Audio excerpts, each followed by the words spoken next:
हाय, नमस्कार एवरीबॉडी। आज मैं केमिकल काइनेटिक्स का लास्ट टॉपिक सक्रियण ऊर्जा एवं संक्रमण अवस्था एक्सप्लेन करने वाला हूं, जो आर्हेनियस सिद्धांत के जस्ट बात है। तो दोस्तों, आप जानते हैं सक्रियण जो ऊर्जा होती है इसे EA से डिनोट करते हैं। यह जो ऊर्जा होती है ये दहलीज ऊर्जा, थ्रेशोल्ड एनर्जी और रिएक्टेंट्स की जो ऊर्जा होती है उसका अंतर होती है सक्रियण ऊर्जा। देखिए, ये जो ग्राफ आप देख रहे हैं, ये हमने ग्राफ खींचा। ये इधर है पोटेंशियल एनर्जी, इधर स्थितिज ऊर्जा है और इधर है अभिक्रिया की प्रगति, इधर है प्रोग्रेस ऑफ द रिएक्शन। तो देखिए, यहां से रिएक्टेंट स्टार्ट हुए, जब प्रोडक्ट बनाएंगे तो ये एनर्जी बैरियर उसे पार करना पड़ेगा। इस एनर्जी बैरियर को पार करने के लिए जो रिएक्टेंट्स की अपनी जो एनर्जी होती है ER, उसके अतिरिक्त भी एक्स्ट्रा ये जो एनर्जी आप देख रहे हैं, यहां से लेकर के यहां तक की जो एनर्जी आप देख रहे हैं, जो ये बाह्य ऊर्जा लगाई जाती है, इसे कहते हैं सक्रियण ऊर्जा। जो ये दोनों मिला करके ये मिनिमम ऊर्जा होती है। इसी को जो मैं भी कह रहा था, किसी अभिकारक को प्रोडक्ट बनाने के लिए एक न्यूनतम ऊर्जा की आवश्यकता होती है। समझ गए ना बात को, जो एनर्जी बैरियर को पार कराती है। तो ये रिएक्टेंट्स इस एनर्जी बैरियर को पार करके प्रोडक्ट इसने बनाया, और ये जो प्रोडक्ट की जो एनर्जी है ये वाली, इसे कहते हैं EP या HP। तो दोस्तों याद रखिए, किसी अभिक्रिया को पूर्ण कराने में अभिकारकों के सभी अणु भाग नहीं लेते, कुछ अणु ही भाग लेते हैं, कुछ अणु ही भाग लेते हैं, और उन अणुओं को कहते हैं सक्रियण अणु। उन अणुओं को क्या बोलते हैं? सक्रियण अणु बोलते हैं। और उन सक्रियण अणुओं की जो ऊर्जा होती है उसे कहते हैं सक्रियण ऊर्जा। तो दोस्तों, जो अभिक्रिया का वेग होता है, हमेशा याद रखना, अभिक्रिया का जो वेग होता है वो सक्रियण ऊर्जा के व्युत्क्रमानुपाती होता है। सक्रियण ऊर्जा के व्युत्क्रमानुपाती होता है, ये बात आपको ध्यान रखनी है।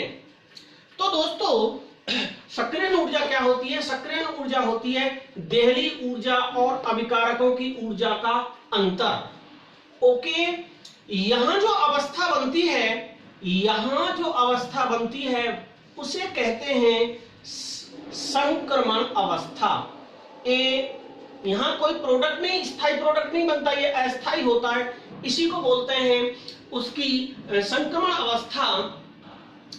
ओके दोस्तों, तो देखिए, माना कि ये आपकी समझ में आ गया होगा, मैं आगे चलता हूं।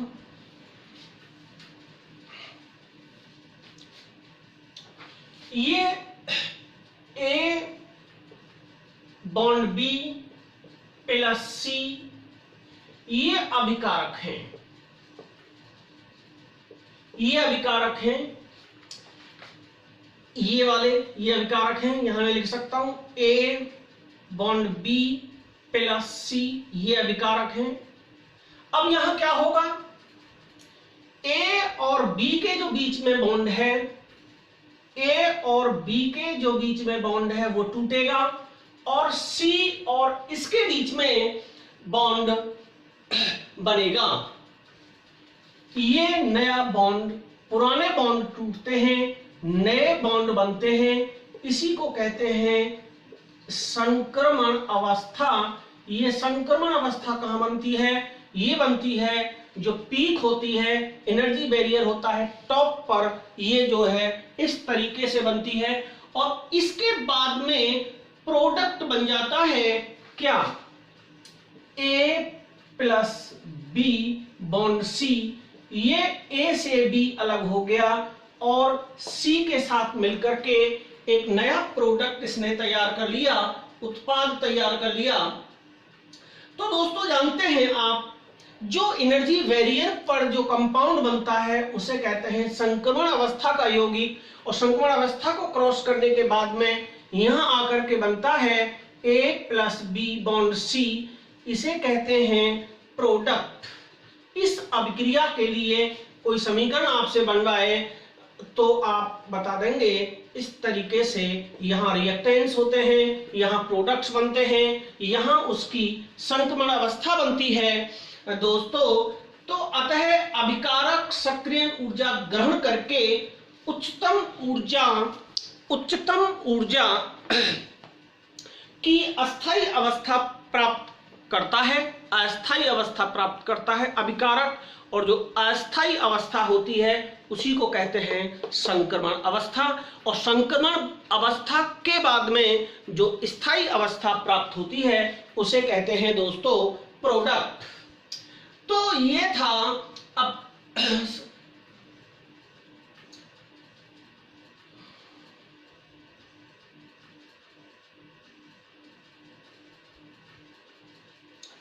तो जो अप्रभावी टक्करें होती हैं, इनफेक्टिव जो कॉलिशंस होते हैं, उनकी जो ऊर्जा होती है वो हमेशा सक्रियण ऊर्जा से कम होती है, इसलिए अप्रभावी टक्करों के बाद प्रोडक्ट प्रोड्यूस नहीं होते। ओके दोस्तों, ये बात आपको याद रखनी है। इफेक्टिव अप्रभावी टक्करों के बाद में उत्पाद क्यों नहीं बनते, तो इसका जवाब यह है क्या कि अप्रभावी टक्करों से जो एनर्जी प्रोड्यूस होती है वो ऑलवेज इफेक्टिव, वो एक्टिव एनर्जी जो होती है सक्रियण ऊर्जा से सदैव कम होती है, इसलिए प्रोडक्ट प्रोड्यूस नहीं होते। केवल जो प्रभावी टक्करें होती हैं उन्हीं से नए प्रोडक्ट का निर्माण होता है। आगे दोस्तों ये समझ में। इसके बाद में आता है दोस्तों एक छोटा सा टॉपिक है ताप गुणांक। इस चैप्टर का एक छोटा सा टॉपिक है जिसे कहते हैं ताप गुणांक। ताप गुणांक, ताप गुणांक को इंग्लिश में कहते हैं temperature coefficient. Temperature coefficient.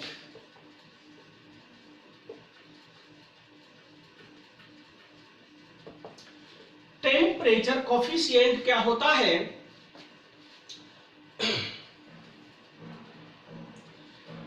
10 degree Celsius ताप बढ़ाने पर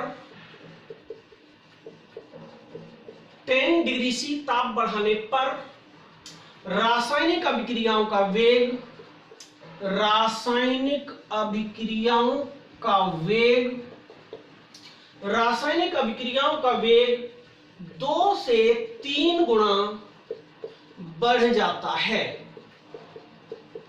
अगर टेम्परेचर में इतने का हम डिफरेंस कर दें तो जो वेलोसिटी है वो इतने गुना बढ़ जाती है, यानी कि अभिक्रिया का जो वेग होता है, अभिक्रिया का जो वेग होता है वो ताप पर अधिक निर्भर करता है। अर्थात ताप बढ़ाने से अभिक्रिया का वेग केवल 10 डिग्री सेल्सियस का डिफरेंस करने से ही वेग 2 से 3 गुना तक बढ़ जाता है। 2 से 3 गुना तक बढ़ जाता है।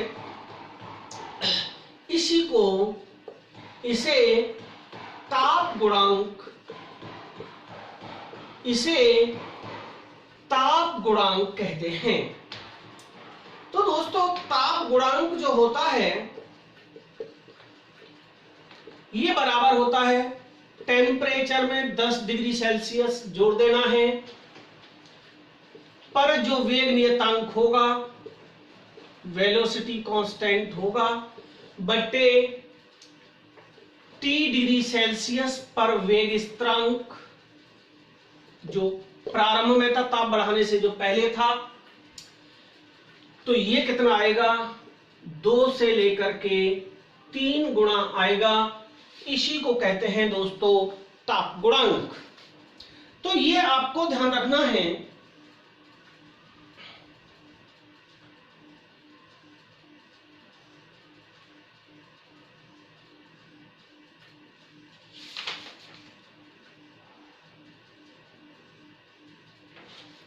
तो दोस्तों ये था ताप गुणांक।